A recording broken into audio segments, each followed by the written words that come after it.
What is meditation? Why is it important? How does one meditate correctly? What results can be achieved through meditation? Could you explain the importance of meditation? Why should we meditate? It is necessary to know how to meditate. What do we seek through meditation? To calm ourselves, tranquility.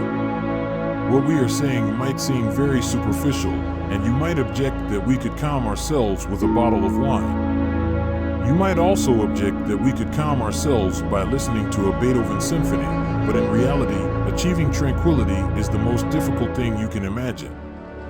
No one could have mental tranquility, have their mind at peace, without eliminating from their intellectual center all the outdated and untimely thoughts they carry.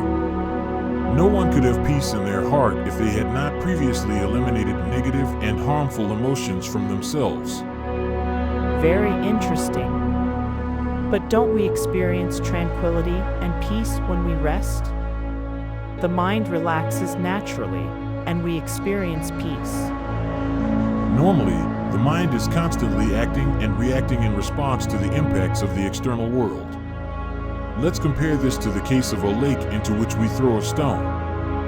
We will see how many waves are produced, moving from the center to the periphery. This is the reaction of the water to the impact from the external world. Something analogous happens with the mind and feelings. If someone hurts us with harsh words, that impact reaches the center of the intellect or the thinking center, and from there, we react violently. If someone offends our pride, we feel upset and possibly react brutally. In all circumstances of life, the mind and feelings take an active part and react incessantly. The interesting thing, my dear disciples, would be not to give opportunities to either the feelings or the mind. A passive mind is urgent. Only then can we experience true peak. Wait a moment. What you are saying is completely different from what I have been told until now. Normally, people talk about having an active mind, and you are telling us to have a passive mind. A passive mind is urgent.